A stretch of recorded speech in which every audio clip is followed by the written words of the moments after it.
let's just start at the top. Thank you very much for spending the time to have a little chat about what's happening in a week's time. I'm curious, which of you was more surprised at being chosen, the mentor or the singer? That's a good question. I'd say I was surprised. Firstly, RTE gave me a call and asked me would I like to be a mentor, and based, I suppose, on the fact that I've been in the music industry or in this business for a long time. But that call came completely out of the blue. But I was delighted, honoured to be asked. And for Patricia, did you expect that? I did hear that you got a selection of songs. Did you think that you would end up by being chosen? Well, had she not sort of given me a latch to whip, I would have been extremely disappointed. I would have expected her to sort of run it past me because we do work together a lot. However, I wouldn't have presumed that she would give it to me, that she would give me the opportunity to do it, because we both work on a young band. We thought, would it be an ideal platform for them, or would I be better doing it? And we decided then that trying to transport 5 young lads all over the country really for all the prelims and the interviews and stuff would have been logistically difficult. But I'm not too surprised. This is the group that was in the X Factor, is that? That's right, out of the blue, that's right. Okay, yeah. Actually, one of them is doing backing vocals for Patricia on Eurosong. So there'll be an appeal to various different parts of the audience. That's the plan. Yeah, you're sharp. Okay, so we go back to last October, roughly speaking, whenever you were approached. Now, when did the song start to take place? I mean, this isn't the sort of song that you write very easily or in a few moments. This is a song that gets under your skin, so it means a lot to you. Well, it didn't take me too long to write it. We did listen to the songs for a long time first, and we weren't really finding what we wanted. For me as a singer, it's important to be able to get my voice around something, that not just a dance track that you can kind of sing over. I wanted something that would mean something. So it didn't take me long to write it, I have to say. It took me a couple of days really to get the bones of it down, and then probably another few weeks to develop it thereafter. But the song does come from the heart. This song wasn't just willy-nilly.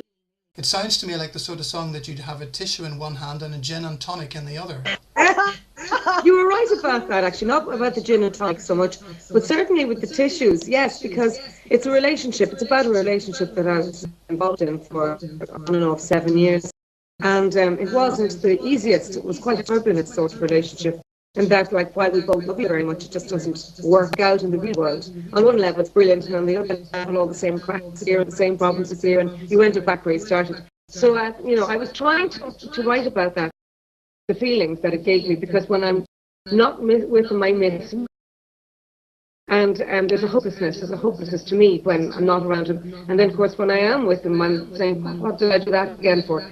So the lyric really does reflect that. It's kind of holding on for too long to a relationship that doesn't work, and reflects that really, yeah. So, yes, a lot of pain and misery in there. Yeah. So I can't live you and I can't live without you. Yeah, really, that encapsulates it, yeah. Does the horse riding in the video have any... are you a horse rider? It seems an interesting thing to put in. Yeah, all of the sisters and family. Valerie's partner owns a riding stables, and he's a show jumper and a coach.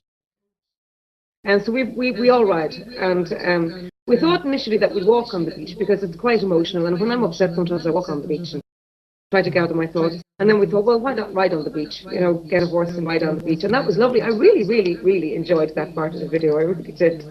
But it was up and down about 30 times. Lashing up and down the beach. Wow. Did it come off? Falling off a horse isn't something. Getting back a horse after falling off isn't very good. Isn't very easy. I'm very well practiced at falling off horses. I'm very good at that. Yes, I spend a lot of my time falling off horses. I'm probably a little bit crazy on a horse, at least I used to be. So it's not a big stressful thing for me to fall off, particularly on the sand. But you landed on your feet. I did, yeah. I did a big somersault and landed on my feet because what happened was the drone flew in front of her and out of the blue kind of flew in front of her, and she slammed on her brakes when I was up out of the saddle. And so when she stopped suddenly, I wasn't able to gather myself, so I did a full somersault and landed on my feet. Very impressive. What? You should show it, actually. It's not too romantic, though. Somewhere somebody will have that. In the can. Yeah. Your sisters. So is it good or is it sometimes bad? Can one sister be have a constructive discussion about a song, or is it more difficult to do?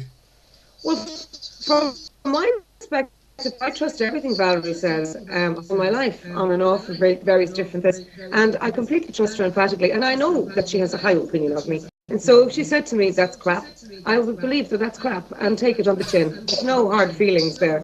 I'm not sure how you'd feel if I told you were crap. I wouldn't like it. See, I'm no, you see, we're so used to each other. I think with sisters, you can say anything and you're forgiven. It's harder with a stranger to criticise them because they don't know you that well. Whereas with us, we get over things really easily. I know where it's coming from. And your Valerie, your impression of the song, was it straight off? That's the perfect song.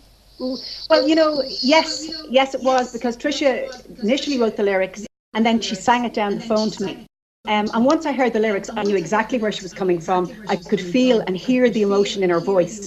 So, to me, the Eurosong is all about a strong ballad that's coming from the heart. I think when Irish people sing, it always comes from the heart. We have a wealth of misery to draw upon, and the way things have been the last few years. I think that when it comes from your heart, it's very easy just to go through the motions of singing. But actually, when something is coming from your heart, I think you know when it's real. And I knew when I heard the song that Tricia would do a great job on it because it's real. It's also like written for my voice, which is great. I don't have to please the songwriter, or I don't have to try and fit the bill. It's written for me, by me. So I know what I'm capable of, and I didn't write over and above and beyond that.